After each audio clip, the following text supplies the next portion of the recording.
All right, this is the second video on what is going to be different between Flames of War and Team Yankee. And for this one, I'm going to go through the shooting chapter.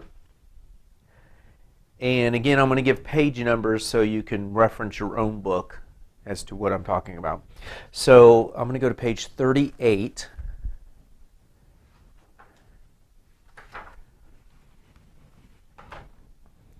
And on this one, if your tank was shooting its main guns, it can also shoot its machine guns, except for the anti-aircraft. Or if it's hull-mounted, you could shoot the machine guns in the main gun. However, in this game, you can shoot the main gun or machine guns. You can't do both. So keep that in mind. If your T-72 or whatever's got machine guns on it, do you want to shoot the machine guns or do you want to shoot the main gun? Same with the Abrams. And they're talking about when you're measuring range, go from the nearest part to the nearest part. It's kind of the way it was before. However, if any part of these, whatever you're shooting, the team you're shooting at is within, you have like a minimum range, and if they're within that minimum range, like this can't shoot, like it can only shoot from like 8 to 24 inches. If this is, any part of this is within the 8 inches, it cannot shoot at it. And they kind of talk about that.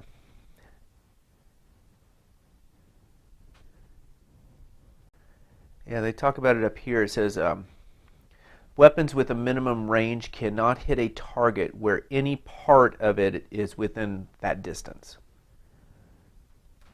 So something to keep in mind there. On page 40 also, in Flames of War, it was a 1-inch gap you couldn't shoot between. Now it's a 3/4 inch gap you can't shoot between. So that's kind of changed.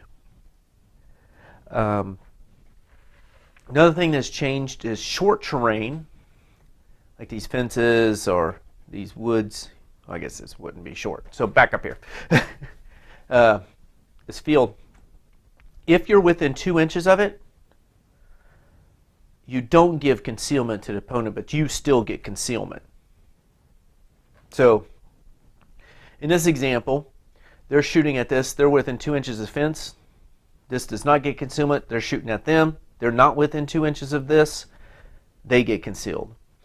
This is within 2 inches of the edge. So this does not get concealment, but they do. And this one's more than 2 inches away from the edge, so they both have concealment. So short terrain, if you're within 2 inches of it, you don't give concealment when you're shooting, but if they're shooting at you, you get concealment. Tall terrain, the same thing. If you're within 2, and that's pretty much it. This is still, you have to be, if they're further than 2 inches, you have to be within 6 inches to see them, which is the same as Flames of War. So just keep that in mind now about that within 2 inches, that you get rid of their concealment, but you still get to keep it. Now on page 42, this has to do with aircraft. If you're within 4 inches, it was kind of like that way in Flames of War. If you're within 4 inches of the terrain, you get concealment. But if you notice here, it has to be the way the aircraft is coming at it. So it's coming at it from behind these woods. This is within 4 inches. They both get concealment. They're shooting this way. This does not give concealment because it's not within 4 inches of wood. There's no woods here to give it that. So it's not going to get, and it's not within 4 inches of this building. So keep that in mind. There is no longer arc of fire in this game. Like, your infantry have 360, your turreted guns have 360, your hull mounted, they can only see the front, machine guns can can only shoot what's in front of them. Now you get a free rotation when you're shooting to rotate the target, and it does not count as moving. So just, and you kind of can talk about it. Kind of talks about it here on page 43. So check that out. So remember, no arc of fire. On page 44, it talks about all teams, unless stated otherwise, start the game gone to ground. So it's just a little blurb here in gone to ground. There are now chances to hit stuff that is over 7. And they talk about what you need. If it's a 7, you roll it again, get a 5+. If it needs to be 8, you need to roll a 6. If it's 9 or more, now if it's 9 or more, it's an impossible shot. So keep that in mind. You can now hit stuff that takes a 7 or an 8.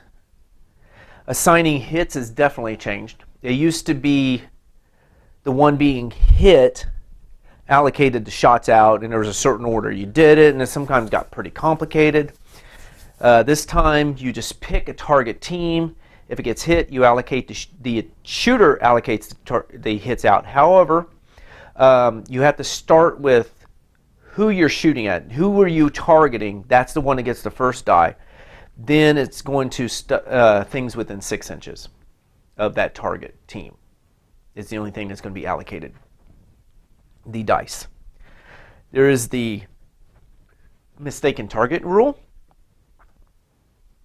And so you can start swapping out the dice there. Just keep this in mind, this new rule. And that is also on page 45. Now we're going to go to page 47.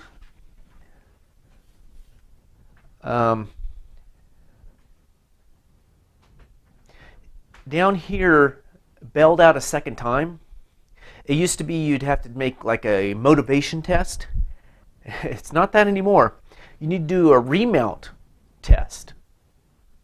That's the number you need to make now. It's not the motivation test. You have to roll their remount number. They don't technically remount. It's just to keep them in the game. So be careful of that now. It's no longer a motivation test. It's a remount test to keep them in the game if they get bailed at a second or third or whatever time. Okay, page 48. Another thing new is unarmored vehicles. Used to have like a 5+ save unless they were recon. It's 3+. Now you have to actually look at their card. Now I don't have it here, but their card will have an unarmored save on it. Just like some infantry do. I don't have any infantry here either. Oh, this one. See, it has an aircraft save. No, this is not the same thing. Kind of the same thing. So this has an aircraft save of 5+. It'll have like unarmored save and a number. And that's what you need to make. So be careful of unarmored tank saves now. It may not be a 5+. It depends upon the vehicle. Page 49. Destroyed leaders. It used to be some Germans had a rule, and there were some with the paratroopers that you can automatically get a new leader if you destroyed one. Otherwise, you had to wait till your company commander or second in command came up and made a new leader. It's automatic now, as long as they're within 6 inches of the leader that died. So look this over for destroyed unit leaders on page 49. Now, page number 50, being pinned down is more like the Soviet rule now. Just check if you have, how many teams you have. If you have at least 12, and it takes 8 hits to pin them. If you're less than 12, it's back to that normal 5. So that's changed now. It isn't just 5. If you got 12 or more teams, now you need 8 to pin them. And the last thing I'm going to go over is also on this page, and that's to do with smoke. Smoke used to give you concealment and gone to ground. Now it's just a +1. It adds 1 to the difficulty of you being hit. So that's all I've got for the shooting. And in the next video, it looks like we're going to be heading to artillery.